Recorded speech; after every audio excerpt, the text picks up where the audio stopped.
Hi, my name is Susan Murtamaki. I'm a co-team member from the Northwest Dementia Network.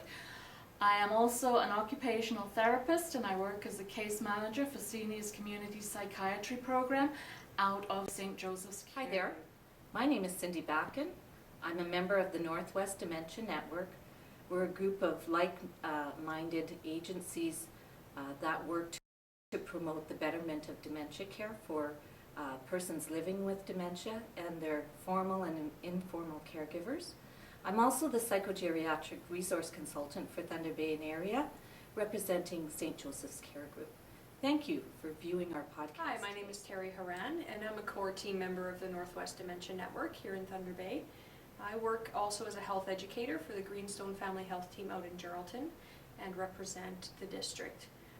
Thank you for viewing our podcast today, and I would also like to invite you to go to our website at www.dementianetwork.com. Hi there, my name is Joanne Neiman and I'm the co-chair of the Northwest Dementia Network. I'm also a core team member. I'm also the public education coordinator for the Alzheimer Society of Thunder Bay. I want to thank you for watching our podcast today.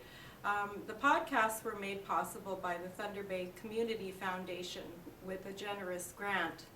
I also want Northwest Dementia Network. Some of the things that we do would be advocating on public policy, Provide information, engage in research, proposals, brainstorming and creative problem solving. Connecting people to ideas and resources. Build on linkages and community partnerships. Good morning. On behalf of the Northwest Dementia Network, I'm pleased to introduce Dr. Michelle Bedard. Dr. Bedard is the Canada Research Chair in Aging and Health, the Director of the Centre for Research on Safe Driving, the Director of Research at St. Joseph's Care Group, and today he's going to be talking to us about his research on driving and dementia. So with no further ado, Dr. Bedard. Thank you very much. Pleasure to be here, and I'm glad to see we got certainly a large contingent from the region, so that's great. Thanks to the technology, that's fantastic. Yes, so I will talk a bit about dementia and driving today. I will certainly frame that also within the context of aging and health, and actually I'll move on here. I'd like to say that this is the first presentation I'm doing as the director of the newly formed Center for Research on Safe Driving. That center was established to get together basically a group of interdisciplinary researchers from Lakehead University, from Nazim School of Medicine, from Nipissing University, and from the University of British Columbia. So we're quite pleased to have a large number of individuals who have an interest in safe driving, and the center status was ratified by the Board of Governors just last week. So this is my first presentation under that official title. The mandate of the center, as you can see, is really to contribute to the reduction of traffic-related injuries, whether they be serious injuries or fatal injuries, by carrying out basic and applied research to understand what supports safe driving, but also to promote and develop intervention to increase road safety. So really, it's a comprehensive approach, but again, it's about road safety. So why is the issue we're talking about this morning important? Why even have a center on safe driving? Well, I think the basic issue is that it does affect us all. If you think about it, everybody either had to drive to come here or took some kind of public transportation. Even if you actually walked here or walked to where you are in the region, as a pedestrian, there's certain risk involved in walking around. So it really does affect all of us. At the same time, I think that we need to look at balancing the rights of individual versus those society. So it's basically rights of people to drive versus the rights of others to be safe on the road. And I think that when we think about driving in terms of how it affects our quality of life, it's very important. I think we all can recognize our independence and quality of life is very crucially linked to driving.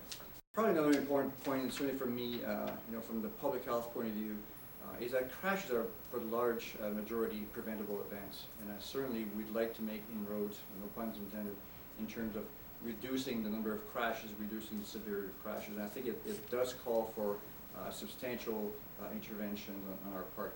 So these are all important issues. Let me tell you why I became interested with the issue of aging and driving.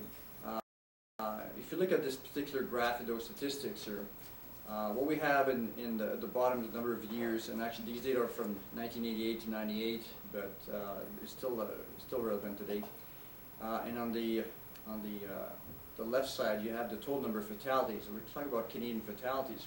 The black bars represent the fatalities for each of those years, and you can see there's actually a nice decline in fatalities over years, and this represents really the effect of the number of intervention, but especially intervention gears toward the younger drivers, and certainly trying to reduce the number of drinking, driving type of incidents. A bit more disconcerting is the red line, and the red line represents the proportion of fatalities that are people 65 and over, and you can see that actually on the right axis show the proportion. And over the course of those 11 years, the proportion of people age 65 and over who were killed on our roads increased from about 10% to 15%. So that's a 50% increase in the number of fatalities of people age 65 and over in that 11-year span. So that's quite significant, a 50% increase. When you think about it, 50% cannot be explained by demographic changes alone. We know that our population is getting older, but not to the rate of 50% in 11 years. There's a number of other factors that explain what happened. First is that we have a much larger proportion of older adults are licensed to drive. There used to be a time when we had maybe 70% of older adults were licensed to drive. Now it's rapidly approaching 100%. Older adults are also driving the most, they've had the largest increase in terms of mileage or kilometers driven in recent years. So if you look at all the age cohorts that we're looking at, those that have increased the most, their mileage, are basically the drivers age 70, 75 and over. So there are more of them driving, and they actually drive a lot more miles. And also I think what we need to consider is the issue of the ability to sustain the trauma related to a crash. When we consider in older adults, a driver who's 80 years of age will have about 5 times the risk of being fatally injured in a crash that someone younger will actually survive. So all these issues are really compounding to really lead to a much more important increase in fatalities and serious injuries than we were planning. So again, we have to look at that. That being said, people often ask me, do we have an aging driver problem? And I think there are many ways that we can look at that, and that's an important question we need to ask. And what I have here is basically data in terms of data from the state of Alabama in the United States, but it's relevant to any jurisdiction. When we simply look at the number of drivers involved in crashes, you can see that it actually decreases with age. And that's a very typical type of situation. There are fewer older adults involved in crashes than there are younger drivers. And this is the type of data the insurance company would look at. I mean, and that's why the premium are such the way they are. As a group, the young people have more crashes and their insurance premiums are higher. The older people have fewer crashes and their insurance premium are lower. You could apply the same thing to the type of vehicle you drive. If you drive a sports car, you'd be on the left there with the high bars and your insurance premium would go up. If you drive a minivan, you'd be at the right and you have lower premiums. Just because as a group you have, as a group there are fewer crashes. Now, these type of data are useful, but they actually in some ways misrepresent the reality, because not everybody drives the same amount of miles, not everybody drives the same environment. Therefore, these data are not adjusted for the type of driving that people do. So one type of adjustment that we can look at, and it's the same data, but adjusting for the number of miles that are being traveled, and you can see that the crash rate now, if we adjust for mileage, is actually quite different. Again, it's very high for the young drivers. It goes down substantially for the middle-aged drivers, but then it creeps up again for the older drivers. So when you start adjusting for the mileage, we see that there's a higher crash rate among older adults. And this is what we call the U-shaped curve that we tend to see. We can look at those data in other ways. We can look at traffic violations. So this may not come out as clearly as the other slides. But if you look at violation related to obeying traffic signs and signals, that's the red line, you can see again that it starts very high and it goes down and creeps back up. Same thing for violations regarding passing or giving a right of way. Now we also have reason to believe that the older adults may not be getting all the traffic violations all the time. So that's something I think our officers are very lenient, and that's nice, but I'll discuss that later on.